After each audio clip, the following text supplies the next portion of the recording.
Hi, everyone. This is episode 5 of the Dope Synergies podcast with your hosts, Gladia Castro. and Steph. And today we have Sprinkles too. Their special guest. Yes. So we've been off the grid for like 2 weeks. Yeah, We were in LA for the last 2 weeks. Had several events. Felt like over a month. All of us traveled. Alex, the cat, the whole fam. We had a couple of real estate events. For those of you who don't know what we do for a living, we don't just talk about ourselves. Right. We actually have a life, and that's real estate. So I'm a real estate professional, and so is Gladia. And we do a lot of events, speaking events where we have the opportunity to speak and educate others about real estate investing. So that's something that we can also help you guys as we also share like our journey, on the personal side and how we navigate through it all. So yeah, we were off the grid. It was just too much recording, like 12, just doing. It was just too much. Too much. Yeah. So now that we're back, we finally got settled and we're here with episode 5 where we're going to dive deep into last time where did we leave off? I think we left off up until the point where we, found an apartment where we moved in officially, signed the lease, and I quit my job. I think that's where we left. That was the cliffhanger of last episode. And so for the next 20 so minutes, I think we're going to discuss the challenges we've gone through. And I guess from January to now, it's been 6 months. What that's been like with us working from home together, communication, those challenges. We talked a little bit about that last time. And then, just kind of with the family dynamic of all of us. It's all been evolving quite rapidly. But I would say even within that time frame, January was a really intense month because, we can dive deep into the family dynamics, as you mentioned, but which I want to talk about. I think maybe we could start off with that. So, she quit her job. And that was, remember, one of the reasons why we moved out here so quickly, because she had got the job offer. But the other part, too, was that we wanted to change. We wanted to move. Most of my business is still in California, so I still, travel back and forth a lot. And I knew I would be doing that for the next year. But I think for her, it's just a lot of things changed going from a 9-to-5 to now starting her entrepreneurship journey. While at the same time, like you quit January 1st and then your mom came like 2 weeks after that. Yeah, that wasn't really smart planning. For those who don't know, my mom and I don't have like the best relationship. It's just a lot of trauma that, we're still healing. Right. And which is ironic because given that this is the first week of June, we're actually going to be attending Awaken, which is ran by Danny Morell. If you haven't looked him up, look him up. For someone who wasn't spiritual, especially now she's all about it. It's just about uncovering your highest self, and I'm sure maybe you can define it. But anyways, that can be a different episode. We'll talk about that, I think. But just the family dynamics. January was a really challenging month. I hit the ground running. I was like, hey, I have a specific timeline of money and goals that I need to hit. And it wasn't like I just started from scratch, but I kind of did. I was in real estate before or had a real estate business before, but this was the first time where actually like that was my sole focus. And it was really, really scary. And I think I obviously I had her support, my parents' support, but there was just something about like being on your own that was really intimidating, scary, exciting at the same time. But knowing me, and this is kind of going to be part of like the communication, is I keep a lot to myself. So internally, I was screaming, like freaking out and holding stuff together instead of just being really transparent from the beginning. So that we found out kind of a couple months later. But along with that, my mom comes to visit. This is something we planned in December. And at the time I was working, I was like, yeah, that's fine. She can come visit. But she came to visit for 5 days, and it was probably the longest 5 days of my life. It probably felt like a month. Again, I don't spend time with her when I visit. It's very temporary, very like 1 to 2 hours maybe. So for many people that maybe aren't as close with a relative, whether it's their parents, imagine having your parent or relative stay with you for 2 days. The rest of the time she stayed at a hotel. That was really like emotionally exhausting, Draining. physically exhausting. I was just completely drained, especially being an introvert. There's only so much energy I can give out. So that was a quite challenging. I wanted to cry. I wanted to. I was upset, and that was just those first 5 days within January. But then we can transition to you because that's what I'm saying. January was such a packed the month family dynamic emotionally.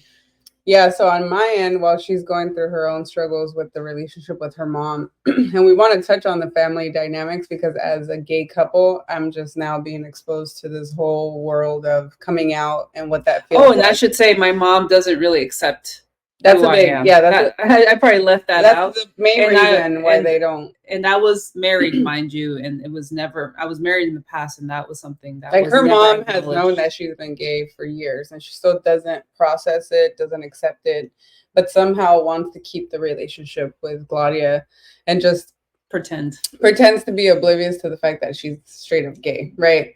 With me, on the other hand, might come from Mexican parents, very old school way of thinking, somewhat open, but I wasn't sure how they were going to take it. And for those of you who know or probably don't know, like I obviously had never been with a woman until I met Gladia, and so being gay or fully gay is like new to me, right? First of all, I had to process, like I mentioned in the other episodes, when I first met her, I'm still processing like, fuck, I'm really gay. Like I really feel strong feelings for her, and I want to do life with her.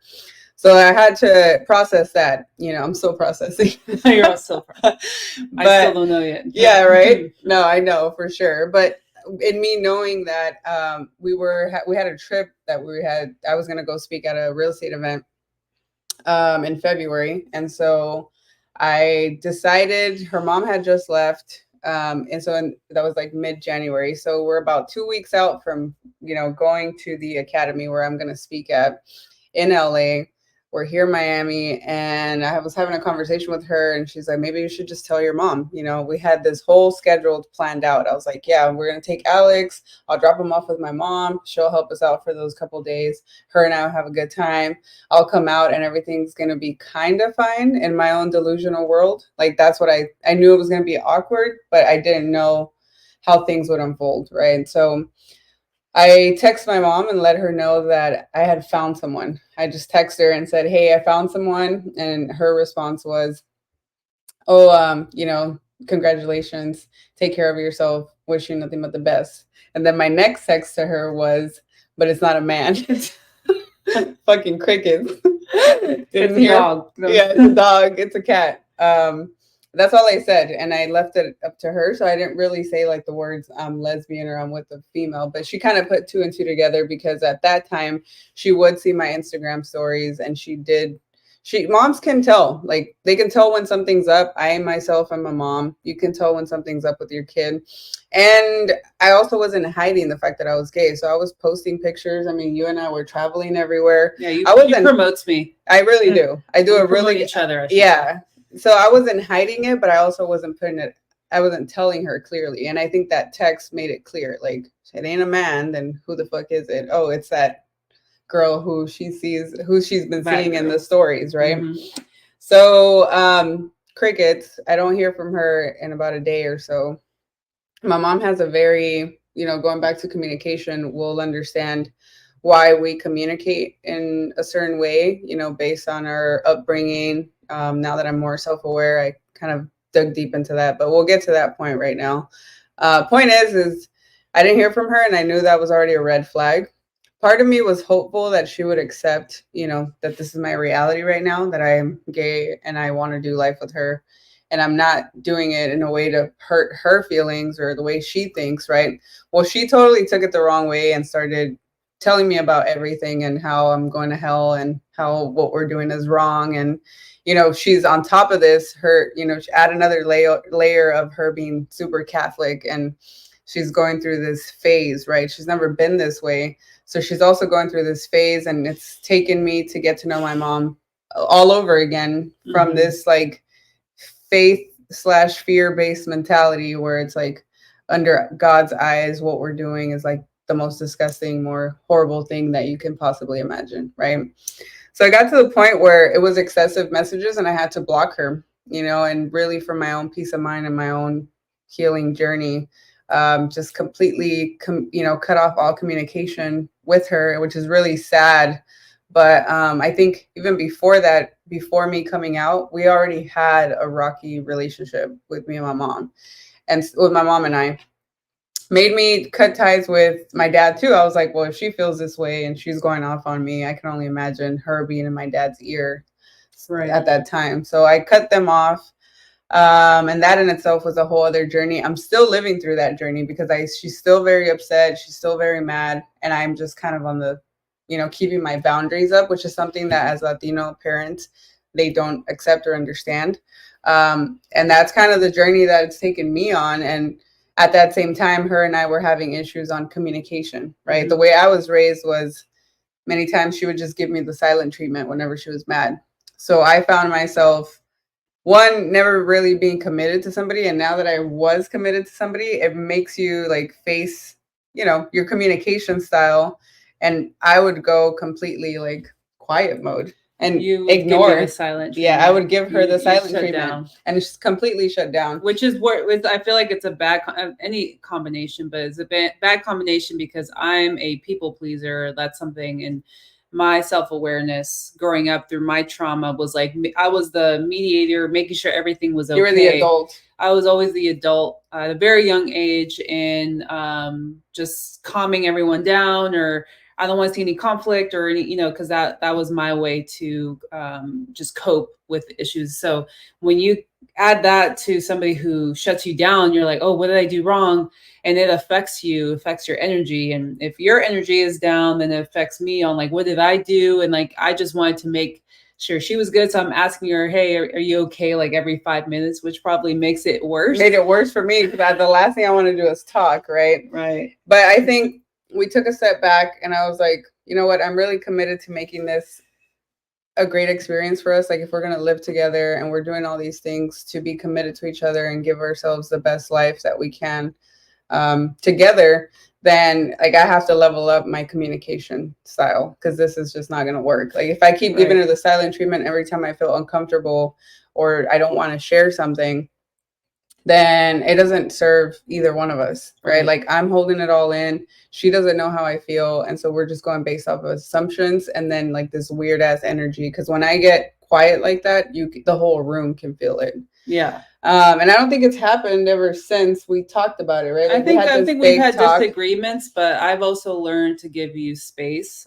And I've learned to open up and communicate. And although she does communicate, you have a different communication style where you do communicate, but there's a lot of little big details that you leave behind, which I don't know if you want to touch on. Yeah, that I keep to myself. I think that's for the longest time. I've always just depended on me, right? Like I have a good relationship with my dad, but it was also very like superficial. Or like it wasn't superficial, but it was very surface level. That's what I meant. So we wouldn't go deep into our issues because everyone's dealing. That's most like people, right? So like I think what her and I are going through is real shit because most people, unless you're like blessed with super open parents that you have a great communication with, like what kids really have that openness where like you know what I mean, like you really go deep into telling your parents what, because our parents have probably suffered their own trauma, right? Like when you really come from a place of understanding,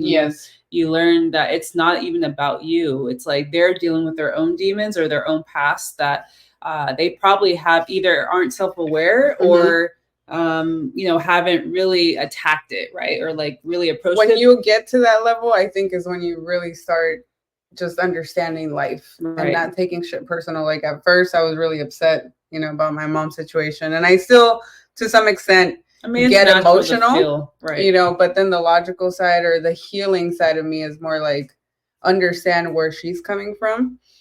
but that doesn't mean you have to tolerate it. Like, you Right. can create a boundary, but I understand where she's at right now mentally. So that's just where we're Right. at. So I think having that relationship already, and obviously my relationship with my mom, I was just like, you know what? I have to rely on myself and keep things to myself instead of, Right. especially when it came to asking for help. And I think it's an ego thing for sure, on like being seen as vulnerable. And I think tackle that on top of like, I'm going full time as an entrepreneur, and like Mm-hmm. financially, that was something we never really talked about either.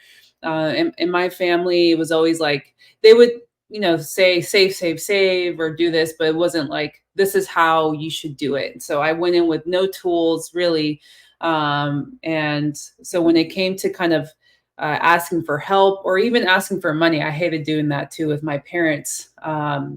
And again, it's just being seen as weak, so Mm-hmm. this quote unquote. And so that also like was a limiting belief with us, and like being like, well, if I were to ask for help, maybe she'll see me differently. She'll see me as like weak, because I need certain assistance or I need help with that. So of course it's easy to keep it to yourself. And I recall listening or hearing someone say it where it's like, instead of like dealing with the issue now or asking for help now, you're avoiding the real issue for later. You're going to run into it. And I think that's what a lot of us do, whether it's And that's what a financial relationship or does to you. Because right. she could probably, if we were dating and maybe not living together or as committed, you probably could get away with it for much longer. Right. Right. Because it's like, it's just me, myself. It would be me, myself, and I. Right. That point. And I wouldn't really have insight as to how you live financially. But now living together, it's like, okay, she didn't mention a couple things about the financial piece, which is a big piece. It's a big piece. Because that's important. Like, we've made it a habit to really talk about money because we both weren't raised around topics about money. So it's a very taboo subject. And that's with everybody. I don't, again, you probably were blessed if you came up in an upbringing where your parents were very open. You had great communication with them. And on top of that, they came from the entrepreneurial world and very successful and financially and I think set. that's what means being financially set, or like financially wealthy, is you're not just passing down the wealth, you're passing down the knowledge. And so a lot of people that look like us, people of color, they didn't have the luxury. We've had to figure it out. So you going into real estate quite early, I'm sure you were able to learn through other mentors or other real estate professionals. And learning is one piece of it, but then the second one was your relationship with money, which is another thing that we're going through right now, right? That's why we're going to the Danny Morell event, is unlocking like different belief systems and patterns that you have in your relationship with money. So if you don't think that you can make enough, you're never going to make enough. If you're always thinking that you need to hold on to it, you have a scarcity mentality. Mm-hmm. So it's also the relationship, like learning financial literacy, and then your ability to have money and that relationship. Because at the end of the day, it's a frequency, right? You know, when attracting the money. And just always having an abundance of it. And so we made it a habit to have like these business meetings, or what do we call them? Life plan meetings, where we openly start talking about money. And we still, I don't think, know like 100% on the financial aspect, but we've been slowly getting there, you know, like creating budgets. And it's so important for you to talk about money with your significant other. Before, I wouldn't even like disclose anything, or even set a budget sheet, you know, like how much are we going to spend this month, and what do the numbers look like, and how much do you want to make in the next quarter or attract in the next quarter, and how are we going to hold each other accountable? Because all this shit is important if we both want to be on the same frequency and we want to experience life. And we have all these plans, right? We want vacation homes. We want vacations. We want to live remotely. We want to do this. We want to do that. You need money. And I think a lot of the people, you know, people get divorced. They get just sidetracked, you know, blurred vision because you don't have money. And we were talking about it earlier today, like, when you don't have enough money, you don't have time to think and be creative and really like be in love and be romantic when you got fucking bills to pay. And like, no, you know? You've seen me in that. And I've also seen her in that, in that mode, and it's not fun. It's not fun. And neither one of us should be putting each other in that position, neither myself or her, right? Like, if we're hurting for money, then you're already putting the other person in a position where they can sense that energy, And I and think now that's it's part of the creating. guilt. And I feel like that's also part of like I don't want to say guilt, but also like the feeling of like, I don't want to put you through this, but I think that's why you have to have those conversations. Those tough conversations up front. Yeah. And that's something we're navigating and we're learning. I think just first having that, like knowing what's your relationship with money, talking about it, talking to our son about it, you know, and like normalizing the conversation about how money is very important. Because I don't care where you're at, like in life, you can't live all these nice experiences and, you know, co-create life together without money or some sort of passive income or cash flow to help you get to that point. And so we've had to navigate through all of that, and we're still going through it. But I think we're both committed to just bettering ourselves and bettering our relationship around money, around how we communicate, around how we feel, and being aware of like our own journeys along the way. Yep.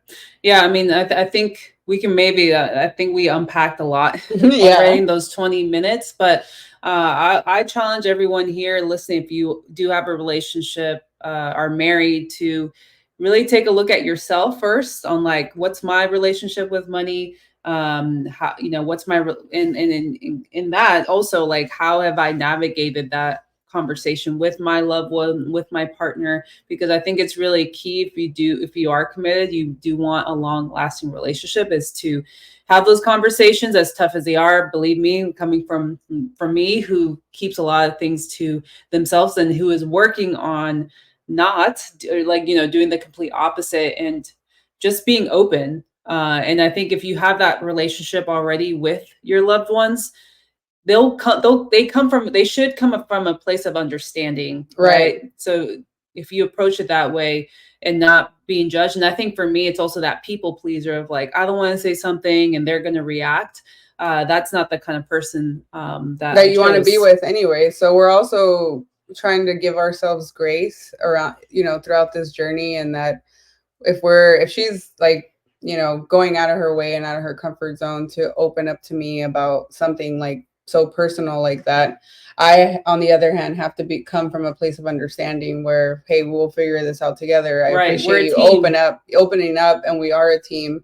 But when you keep shit to yourself, you can't be heard, and you can't assume, right, what the other person is feeling and thinking. And I've had to change my relationship around that too, around communicating. Like, she doesn't know what I'm thinking and what's triggering me and why it's triggering me. You know, many times she could say something that triggers me, and I'm sure you guys know what I'm talking about, and vice versa. It could sometimes it could even be a smell of something, right? Or the way you say something, or a certain word that you say that will trigger you. And so it's always this self journey about, why am I being triggered, and analyzing that and then expressing it to the other person. Because many times it doesn't have anything to do with her. For the most part, it's always having to do with myself and my own journey. But in me opening up and talking about it, you kind of get to hear yourself, and you're like, oh, okay, now you understand why you're being triggered and what relationships within yourself you need to shift, whether it's with money, with communication, with family dynamics. We're living through it all. And I think that was why we wanted to touch on, you know, family and communication in this episode, because, you know, just because you have a podcast or like, you know, your shit looks good on the gram doesn't mean that it's all good. And I think overall, I'm super grateful for the relationship that we're building, very open, very transparent, to where I want to be able to come and tell her anything that I feel, and I want her to do the same. If we ever get to a point where we feel like guilty for sharing something, then that's not a good relationship to be in anyway, right? If you feel like you're kind of stepping on eggshells and you don't, you know, that's not a good feeling. Like, you should feel supported by your significant other throughout your journey. Couldn't have said it better, boo. Thank you. Well, I think we'll cap it there. Episode 5. Thank you guys for tuning in. Don't forget to like and subscribe. Catch our next episode. We might come back as new women. Yes, I think maybe the next episode should be like what this whole experience is like. Spiritual experience, especially coming from me. I was like, what the hell? What kind of spiritual shit are you throwing at me? When I first met her to where I am now. So it it is possible. We're excited to kind of share, and maybe something you guys should check out. So until next time,